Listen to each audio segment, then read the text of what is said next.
श्री शिवाय नमस्तुभ्यम हर हर महादेव। दोस्तों, बहुत प्यारी सी वीडियो है जो कि एकादशी के ऊपर है।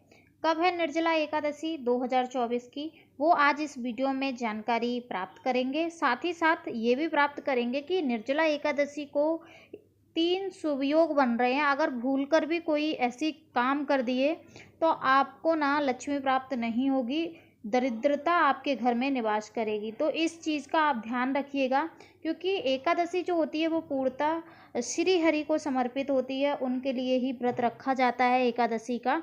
तो प्लीज़ वीडियो को पूरा देखिएगा और ध्यानपूर्वक देखिएगा। अब बात करते हैं जो लोग निर्जला एकादशी या कोई भी एकादशी व्रत रखते हैं तो उनके लिए। एकादशी कब है?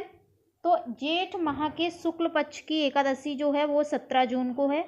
सुबह 4:42 से आरंभ होगी और 2024 में 18 जून को 6:23 पर सुबह समाप्त होगी।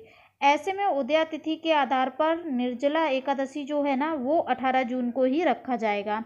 चलिए अब बात कर लेते हैं कि कौन कौन से जो 3 शुभ योग हैं वो बन रहे हैं। जो 3 शुभ योग हैं उनकी जानकारी प्राप्त करने से पहले थोड़ा हम जानेंगे कि निर्जला एकादशी है उसका विशेष महत्व क्या है। देखिए, हिंदू धर्म में निर्जला एकादशी का विशेष महत्व है। सभी एकादशियों में सबसे बड़ी जो होती है वो निर्जला एकादशी होती है, काफ़ी खास होती है और ये सबसे कठोर मानी जाती है, क्योंकि इस दिन अन्न जल ग्रहण नहीं किया जाता है। बिल्कुल जल यानी कि थूक जो होता है वो भी नहीं निगला जाता है। अब चलिए बात कर लेते हैं कि जेठ माह की जो शुक्ल पक्ष की एकादशी है वो 18 जून को है और निर्जला एकादशी व्रत रखा जा रहा है। इस एकादशी को भीमसेनी एकादशी या बड़ी ग्यारस भी बोला जाता है। मान्यता है कि इस दिन भगवान विष्णु की विधिवत पूजा करने के साथ साथ व्रत रखने से हर तरह के दुखों से निजात मिल जाती है और सुख समृद्धि धन संपदा का आशीर्वाद मिलता है। इसके साथ ही पापों से मुक्ति मिलने के साथ मोक्ष की प्राप्ति होती है। इस साल निर्जला एकादशी पर काफ़ी शुभ योग बन रहे हैं। अगर आप भी इस एकादशी पर व्रत रखना चाहते हैं तो ज़रूर से जो नियम बताने जा रही हूँ वो नियम का पालन कर लीजिएगा। निर्जला एकादशी पर क्या करें और क्या ना करें। देखिए, निर्जला एकादशी के दिन दान करने का विशेष महत्व होता है। इस दिन गोदान, जलदान, छाता दान के साथ साथ जूता आदि दान का भी शुभ फलों की प्राप्ति होती है। आप चाहें तो अपनी योग्यता अनुसार कुछ भी चीज़ों का दान कर सकते हैं। पीपल के वृक्ष पर उसकी जड़ में जल जरूर चढ़ाएं। निर्जला एकादशी के दिन पीपल के पेड़ की पूजा करना शुभ माना जाता है। इस दिन पूजा करने के साथ साथ जल जरूर अर्पित करें। कहा जाता है कि इस दिन साधव निर्जला व्रत रखकर किसी को पानी पीने का घड़ा जो होता है वो दान करना तो शुभ फल होते हैं ना उनकी प्राप्ति होती है। इस दिन घड़ा दान करने का जो समय होता है वो बहुत ही शुभ होता है। तो ऐसे में आप जेठ महीने की इतनी तपन में अगर आप मिट्टी के घड़े को दान में देते हैं तो ये बहुत लाभकारी होगा। अब ऐसे में अगर आप चाहें तो इस दिन वृक्ष भी लगा सकते हैं, वृक्षारोपण कर सकते हैं। गर्मियों का सीजन है। ऐसे में आपको निर्जला एकादशी पर क्या नहीं करना चाहिए उसकी भी थोड़ी सी जानकारी प्राप्त कर लेते हैं। निर्जला एकादशी के दिन चावल का सेवन नहीं करना चाहिए। निर्जला एकादशी के दिन नमक का सेवन नहीं करना चाहिए।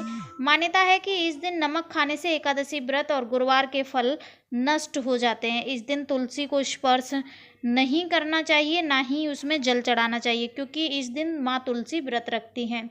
इस दिन तामसिक और मांस मदिरा का सेवन बिल्कुल नहीं करना चाहिए। हालांकि आप व्रत रख रहे हैं निर्जला एकादशी का तो आप तो जल भी ग्रहण नहीं करेंगे, लेकिन आपके घर में जितने भी सज्जन लोग हैं, जितने भी जन लोग हैं, उनको बोलिए कोई तामसिक भोजन ग्रहण ना करें। हालांकि जो हमारा जो रोज का खाना होता है शुद्ध शाकाहारी उसका भोजन करें। इस दिन बेड पलंग पर ना सोएं, ज़मीन पर आसन लगाकर ज़मीन पर बिस्तर लगाकर सोएं। इस दिन झाड़ू पोछा करने की मनाही होती है, क्योंकि इस दिन अगर चींटी सहित कई सूक्ष्म जीव अगर मर जाते हैं तो हत्या दोष का जो पाप होता है वो आपके सिर माथे चढ़ जाता है। एकादशी के दिन ना ही बाल काटें, ना ही आप अपने नख काटें। ठीक है, इस बात का विशेष ध्यान रखें। दोस्तों अब बात कर लेते हैं कि जो एकादशी पर शुभ योग बन रहे हैं वो कौन कौन से योग हैं। हिंदू पंचांग के अनुसार इस साल निर्जला एकादशी पर काफ़ी शुभ योग बन रहे हैं। शिव योग दिन भर रहकर रात 9:39 तक रहेगा। इसके बाद सिद्ध योग जो रहेगा वो लग जाएगा। उसके बाद जो साथ में ही दोपहर में 3:56 से लेकर अगले दिन सुबह 5:24 तक त्रिपुष्कर योग है। तो ऐसे में आप अपने अनुसार पूजा अर्चना करें, और अगर आप व्रत रख रहे हैं तो 18 जून को ये व्रत रखा जाएगा। जो भी जानकारी इस वीडियो में दी गई है उनका विशेष ध्यान रखिएगा। श्री हरि के नाम पर दीपक लगाइएगा, हो सके तो उनके मंदिर जाकर उनसे पूजा अर्चना कीजिएगा। तुलसी को जल ना चढ़ाएं। साथ ही साथ श्री हरि को जो तुलसी का भोग है वो एक दिन पहले ही तुलसी को जो तुलसी के दल होते हैं वो आप निकाल कर रख लीजिएगा, क्योंकि एकादशी के दिन तुलसी माँ को स्पर्श नहीं किया जाता है। तुलसी माँ को एक दीपक अवश्य लगाएं, तुलसी माँ के परिक्रमा लगाएं, 7, 9, 11 जितने भी यथासंभव हो सकें। इस वीडियो की जानकारी अगर अच्छी लगी हो तो कमेंट सेक्शन में श्री हरि ज़रूर लिखें, हर हर महादेव अवश्य लिखें।